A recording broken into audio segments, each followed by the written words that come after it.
তর্ক করবি না, যা গিয়ে জিজ্ঞেস করো কেমন আছে, ও সুস্থ কি সুস্থ নয়। তুই না গেলে মিডিয়া এখানে চলে আসবে। মিডিয়ার কাছে তুই একজন দায়িত্ববান স্বামী, হ্যাঁ, যে নিজের স্ত্রীকে খুব ভালোবাসে, তার প্রাণ নাশের চেষ্টা হয়েছে। তুই যদি এখন ওখানে না যাস না, পুরো মিডিয়া এ বাড়িতে চলে আসবে, বুঝতে পেরেছিস? কাজেই যা বলছিস সেটাই কর।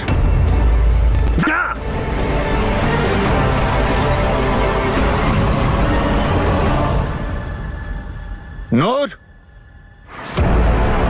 হ্যাঁ বাবা। একজন পার্টি ওয়ার্কার ফোন করেছিল, সে বলল নম্রতার নাকি রাস্তায় অ্যাক্সিডেন্ট হয়েছে। কি? তুমি অদিতের সঙ্গে গিয়ে ব্যাপারটা সামলাও। আমি ডিআইজিকে ফোন করছি।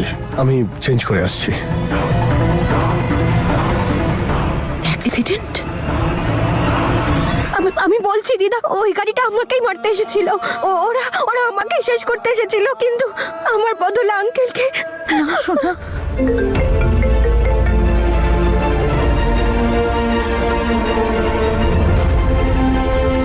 হ্যালো ঈশান, তুমি প্লিজ তাড়াতাড়ি এখানে চলে এসো। নম্রতা ভীষণ ভয় পেয়ে গেছে।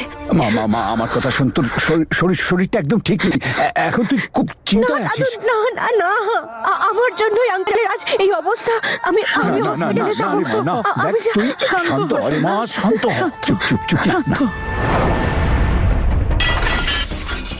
আমি জানি সব ওই অদিতের জন্যই হয়েছে। ঈশান ঠিক বলেছিল। ঈশান বলেছিল যে অদিত আমায় শেষ করার চেষ্টা করছে। ঈশানের কথাই ঠিক, ওই গাড়িটা আমাকেই মারতে এসেছিল। ওই গাড়িতে যে লোকটা ছিল, ওকে পুরো অদিতের মতো দেখতে ছিল। ওটা অদিতের গাড়ি ছিল, অদিতের হায়ার করা গাড়ি ছিল। শান্ত হ মা, শান্ত হ। অদিত এরকম কেন করবে? ও তো তোর স্বামী মা। আমি ভালোই বুঝতে পারছি, ওরা যদি এরকম করতে পারে তাহলে ওরা। প্লিজ, নম্রতা এখন টেনশনে আছে, তুমি কথাটা বোঝার চেষ্টা করো। আমি মানছি যে এই সব কিছু অদিতই করিয়েছে, কিন্তু এর কি প্রমাণ আছে আমাদের কাছে? নম্রতা, নম্রতা, নম্রতা, তুই ঠিক আছিস? কি হয়েছে তোর?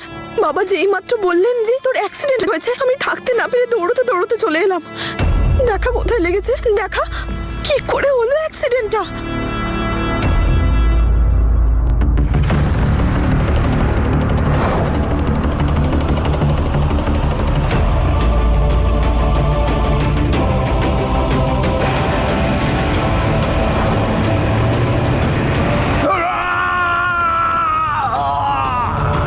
তুমি এখানে কি করতে এসেছো?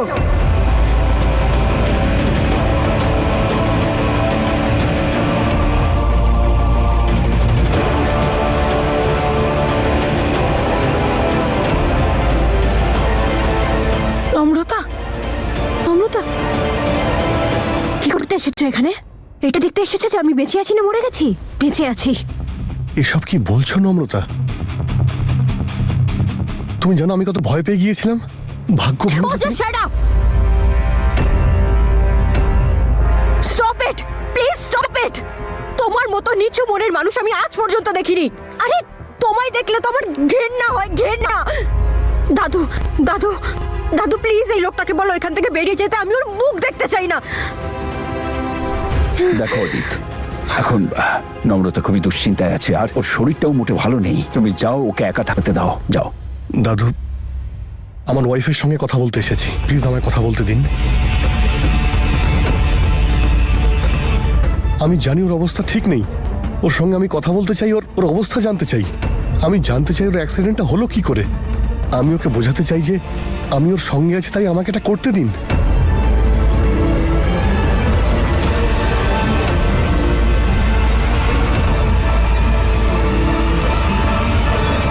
বলো এবার, চুপ করে আছো কেন? কি কথা আছে তোমার আমার সাথে? আমি খুব ভালো করে জানি যে তোমার আমাকে বলার মতো কিছু নেই। আর আমি ভালো করে জানি আজকের অ্যাক্সিডেন্টটা তুমিই করিয়েছিলে। আর গতকাল ব্যাংকুয়েট হলে ওখানে যে ইনসিডেন্টটা হয়েছিল সেটাও তুমিই করিয়েছো। দুর্ভাগ্যবশত আমি তোমার সামনে জীবিত দাঁড়িয়ে আছি। আমায় প্রাণে মেরে ফেলতে চাও তো? তুমি তো জানো যে তোমার বিরুদ্ধে আমি একটা প্রমাণ পেলেই তোমার এই ভালো মানুষের মুখোশটা সবার সামনে টেনে ছিঁড়ে দেবো। তাই এত ভয় পাচ্ছ, তাই না? হ্যাঁ, এই নিয়েই ভয় পাচ্ছি আমি। তোমার কি হয়েছে নম্রতা? এসব তুমি কি বলছো? তোমায় যদি কিছু করারই হতো আমি তো সেদিনই করতে পারতাম, যেদিন হসপিটালে ছিলে।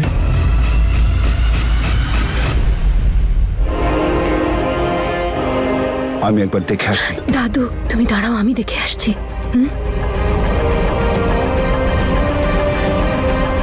তোমার জন্য একটা নির্দোষ লোক হসপিটালে ভর্তি, আঙ্কেলের জীবন নিয়ে টানাটানি চলছে। কাল ব্যাংকুয়েট হলে কারোর কিছু হয়ে গেলে কি হতো? কিন্তু এইসব বোঝার বুদ্ধি তো তোমার মাথায় নেই। আমি জানি না তুমি কি বলছো। এটা তোমার ভ্রম, এটা তোমার মাথার সমস্যা।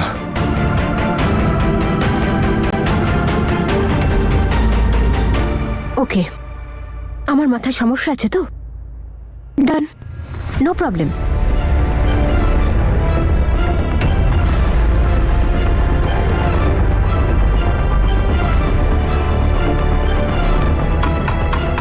ধরো এটা, সাইন করো আর আমার থেকে মুক্তি নিয়ে নাও।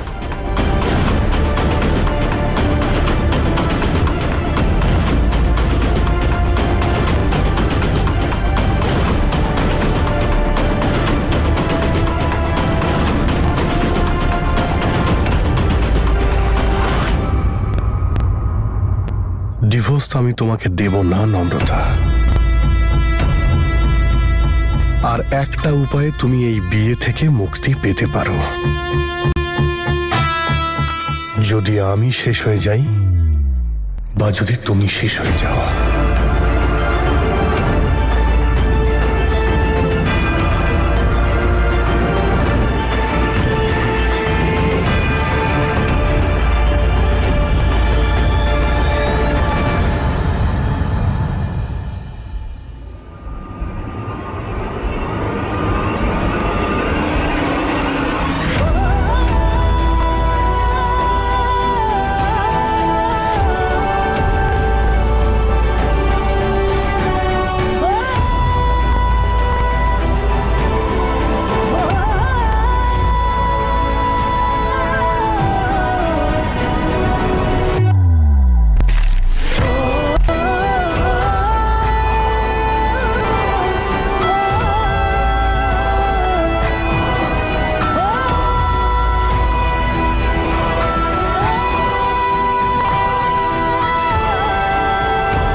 দিদা আমি আসছি। আচ্ছা ঠিক আছে।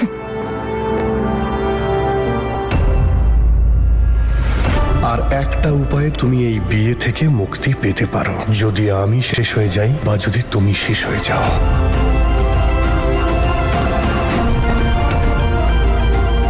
মনে হচ্ছে নম্রতাকে এই অদিতের জাল থেকে বের করার জন্য এবার আমাকে কিছু একটা করতে হবে। দেখ শোনা, আমি বলেছিলাম তো অদিত কিচ্ছু করেনি, সেই জন্যই তো ও এসেছে। তোমরা বুঝতে কেন পারছো না? ও এসেছিল কারণ আমরা যাতে ওকে সন্দেহ না করি। ও এসব নাটক করছে, নাটক। কতবার বোঝাবো তোমাদের? নম্রতা প্লিজ তুমি একটু শান্ত হও। আমি তোমাকে সম্পূর্ণ বিশ্বাস করি, কিন্তু প্রবলেমটা হলো নম্রতা, এখনো আমাদের কাছে কোনো সলিড প্রমাণ নেই।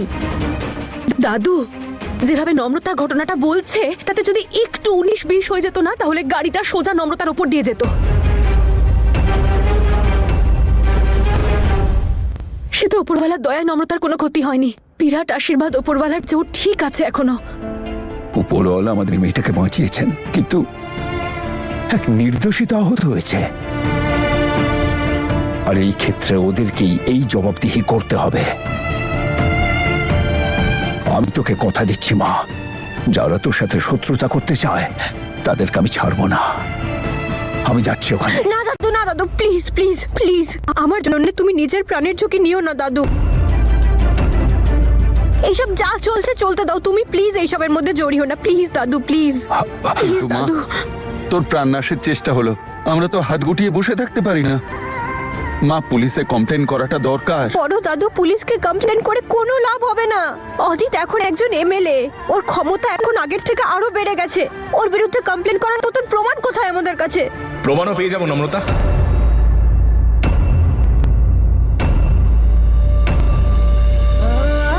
তুই ঠিক আছিস? কোথাও চোট লেগেছে? আমাকে আমার জুনিয়র্সরা বললো তোর অ্যাক্সিডেন্ট হয়েছে। আমি ঠিক আছি, আমি ঠিক কোথায় আছি। ঠিক আছিস তুই?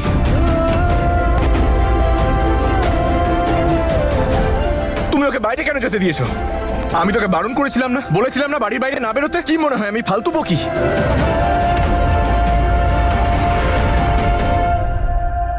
একবারও ভাবলি না তোর কিছু হয়ে গেলে আমি?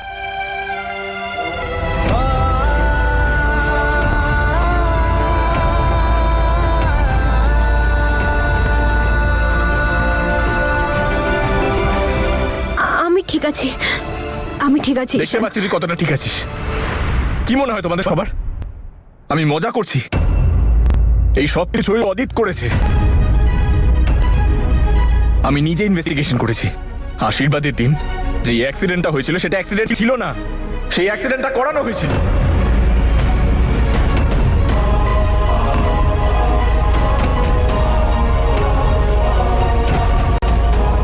আজকে যা হয়েছে সেটা প্ল্যান ছিল।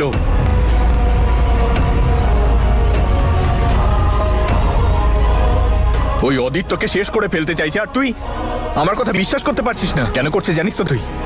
কারণ তুইও সত্যিটা জানিস। একবার তুই সেই সত্যিটা গিয়ে যদি মিডিয়ার সামনে বলে দিস তাহলে ওর ক্যারিয়ার শেষ, ওই লোকটা শেষ। আর তোমরা কিছু বুঝতে পারছো না। আর ওকে তো আমি ছাড়বো না। না ঈশান, না, এতে আমার তোর কোনো সাহায্য লাগবে না। আমি তোকে আগেও বলেছি এইসবের থেকে তুই Shut up! দূরে থাক। যা শাট আপ। ঈশান, তুই আমার কথা শোন। আমার সাহায্যের প্রয়োজন নেই তো। নিজের জীবনে ঝুঁকি নেওয়ার প্রয়োজন আছে। একটা লোক তোকে শেষ করে ফেলতে চাইছে আর তুই বলছিস তোর সাহায্যের প্রয়োজন নেই। আমার সাহায্যের প্রয়োজন নেই তো নিস না। কিন্তু আজকে ঈশান নয়, এসপি ঈশান তোর সাথে কথা বলছে। আর আপনি নম্রতা সিং সন্ধু, আপনি পুলিশ পারমিশন ছাড়া আর সিকিউরিটি ছাড়া বাড়ির বাইরে বেরোবেন না। বুঝতে পেরেছেন? ঈশান দেখ, তোর একটা নতুন জীবন শুরু হয়েছে। তুই প্লিজ এসবের মধ্যে নিজেকে আর জড়াস না। তোকে আমি কতবার বুঝিয়েছি, আজকে আবার বলছি, তুই এসবের মধ্যে পড়িস না, প্লিজ প্লিজ। সরি, কিন্তু এই মুহূর্তে আমি একজন পুলিশ অফিসার। আপনি নিজের ফ্যামিলি আর আমার ফ্যামিলিকে মধ্যে আনবেন না। আমার কাজ হলো পাবলিককে সিকিউরিটি দেওয়া, এই দেশের সেবা করা। আমাকে আমার কাজ শেখাবেন না। এক মিনিট, আপনার সিকিউরিটির প্রয়োজন আছে আর সেই সিকিউরিটিটা আপনাকে দেওয়া হবে। আর রইল কথা ওই পলিটিশিয়ান মিস্টার অদিতের, দেখি ওর কত ক্ষমতা। হতে পারে ও এমএলএ, হয়তো পুলিশ অফিসারদের কিনেও নিতে পারে, কিন্তু সব অফিসারকে টাকা দিয়ে কেনা যায় না। ওকে তো আমি দেখে নেব।